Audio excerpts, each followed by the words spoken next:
Dhe s'mund të ekzistojë me këtë formim që kemi ne. Por, vërtet ne I lëvizin këto sasi kaq të mëdha me të ekspozuar. Po këto janë me koncesion. Se para nesh e bënte dikush tjetër, ata ndrageta. Po s'flet për ndragetën ai. Kush na e ka dhënë lejen për të bërë atë? Si hym ne atje? Patjetër që je licencuar nga dikush. Jemi licencuar nga dikush. Patjetër. Ndrageta I ka zhvendosur operacionet e veta. Kryesisht në operacione financiare, pastrim parash, investime, no?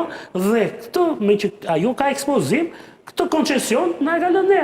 Derisa ne bëhemi problem. Moment që ne bëhemi problem do vë dikush tjetër. E merr dikush tjetër. Ne na intereson që mos jemi kaq të ekspozuar. Në gjithë këto dosjet e fundit, ne kam këtu tek pyetja që thatë ju, a ka e vjen mata të tjerë? Po.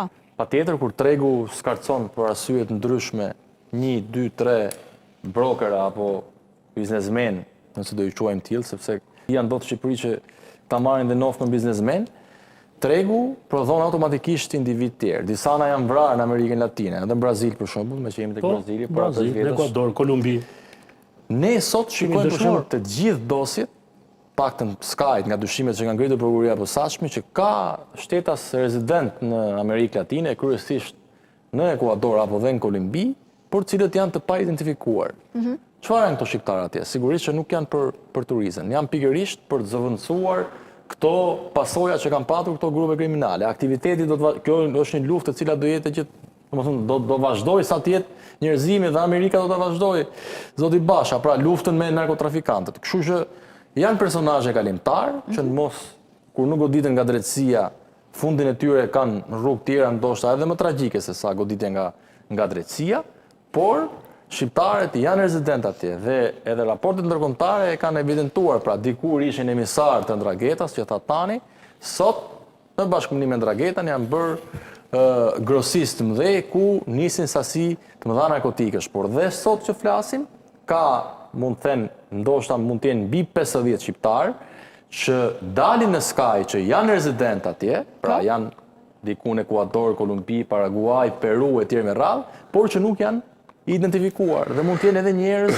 pa njohur. Kishte dëgjuar ju për vëllezërit Çela, jo për Soel Çelën. Vëllezërit Çela nga Peçini, unë nuk kisha dëgjuar ndonjëherë për veten time. Çfarë janë këta? Para pak javësh e zbulova që për këto e kisha që për nga sasia mund të jenë kartel. Pra, s'pak thotë që janë përgjegjës në bashkëpunim edhe me organizatën kriminale të detuar nga vëllezërit Çopja të 28 tonëve kokainë në Hamburg dhe në Anvers. Po sa nuk janë kapur? Ka që janë kapur, 1/10 tha Faiku zakonisht kapur. Pra duhet llogaritur kështu. 300 euro në kohën e pandemisë, besoj se dhe tani do ta di, shkoi deri në 300 euro, $300 kilja e kokainës në apo urrit.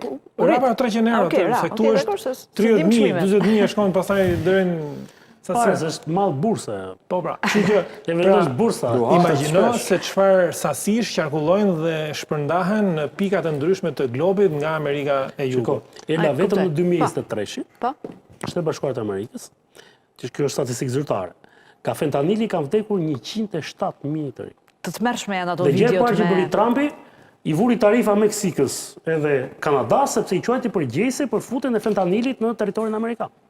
Pra 107.000 të vdekur. Dhe imagjinoje bilanc. Dhe janë të tmerrshme ato video që qarkullojnë në rrjetet sociale me të droguarit me fentanil. Nuk e kam menduar që mund ta shikoja, për shembull, mund të shikosh në rrugët e New Yorkut, se qytet shumë I madh. Në Chicago, ku diun në Kaliforni.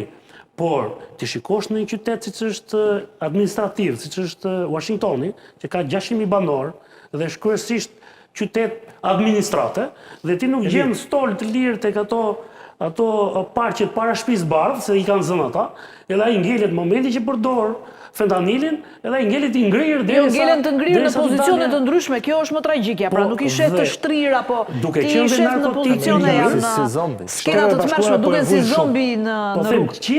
Në 2023 kanë qenë 107.000 të vdekur. Është dhe ai është narkotik shumë I lehtë të gjendet lirisht.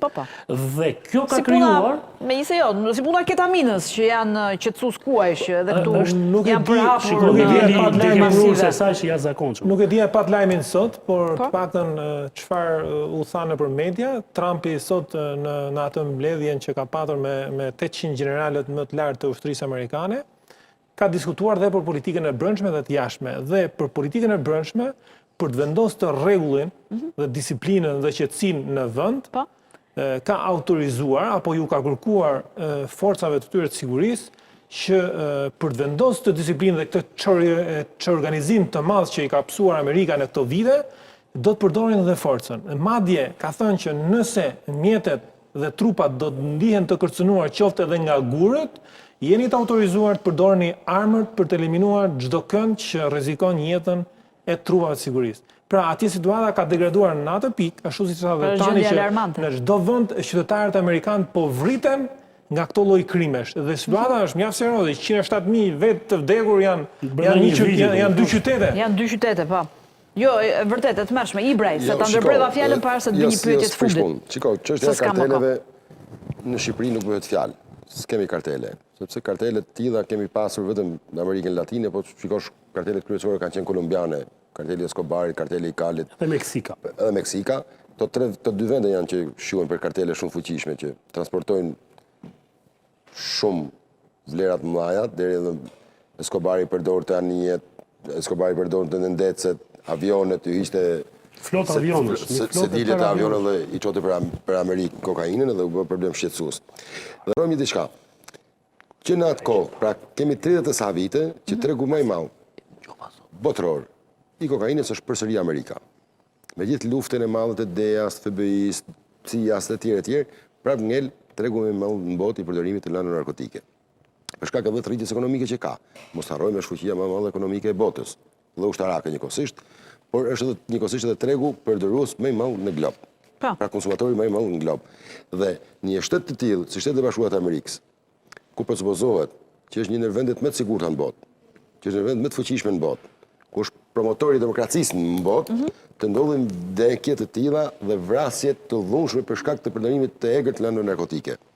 Në Amerika është bërë shqetësuese për shkak sidomos të përdorimit të lëndave narkotike. Po mos harrojmë edhe diçka. Mos shkojmë ta lëmë Amerikën vinë ke vendi jon këtu. Ne dimë shumë mirë se këtu jetojmë që të gjithë. Është bërë problem shqetësues numër 1 përdorimi i lëndave narkotike edhe në Shqipëri.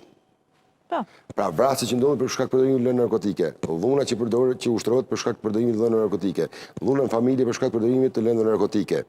Po e lëm pjesën e kanabis sativa, ne po flas për drogat forta, kokainë, heroin. Pra, edhe ne në formën tonë jemi përdorues. Për hapje në masë. Për hapje në masë. Kemi rritur në mënyrë të frikshme. Pra, kemi rritur në mënyrë frikshme për shkak të globalitetit që ka marrë kjo lloj për masat në gjithë botën. Pra, kur është bërë problem për shqetësues numër 1 në Shtetet e Bashkuara të Amerikës, imagjinoje çfarë ndodh në Shtetet Brisha si puna jon ku çështja e sigurisë lën për dëshiruar. Dhe ne tu jetojmë dhe dimë që ne hasim për ditë në punën tonë dhe për ditë në rrethet familjare, në shoqërinë ku jetojmë, dhe gjithanej përdorues në masë të lëndave narkotike.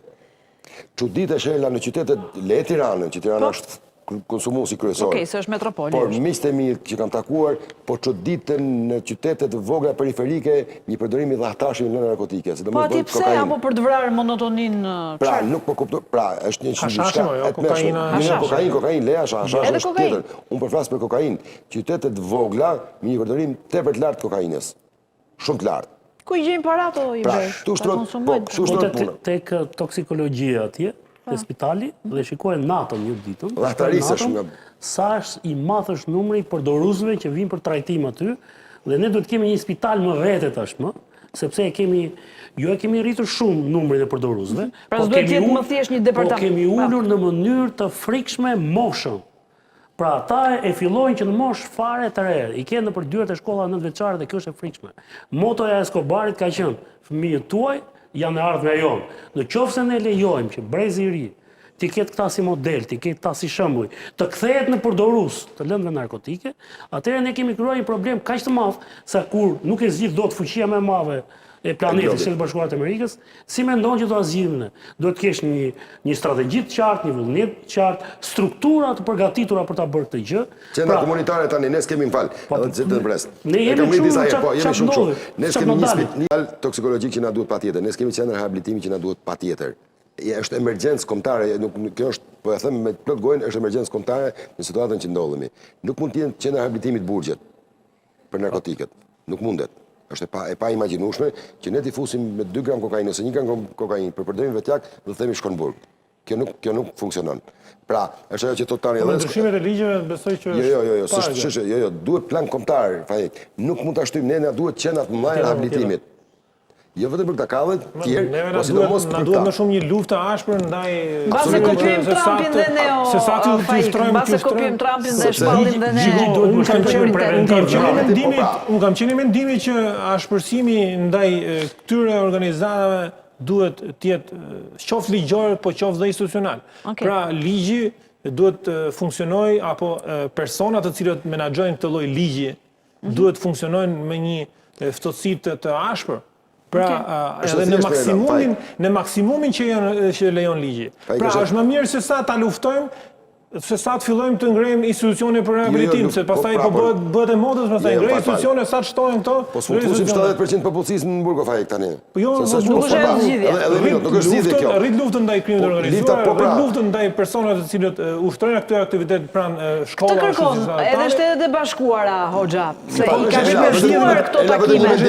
Nuk doli do Amerika duke ftuar institucionet e rehabilitimit dhe të kontrollit. Tashmë ka thënë që ne duhet të rrisim forcën e ligjit ndaj këtyre. Forcën e ligjit jam dakord, por këto lek ose këto prona që sekuestrohen, pse mos shkojnë në qendër, ne kemi parat, ne kemi edhe mundësitë.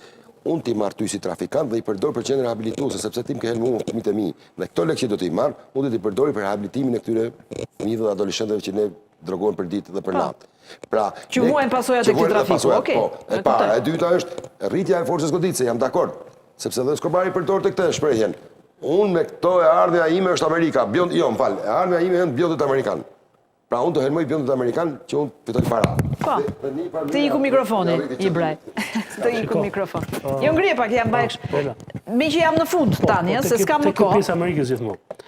Ne jemi akoma në fazën që jemi të varur nga materialet dhe nga dosit që nga sjellin Shtetet Bashkuara të Amerikës, ose agjensit tjera të Vendeve Bashkimit Evropian. Pra, nëse i shikon dosjet tona kryesore, janë me materiale të ardhur nga jashtë, nuk janë nga ne.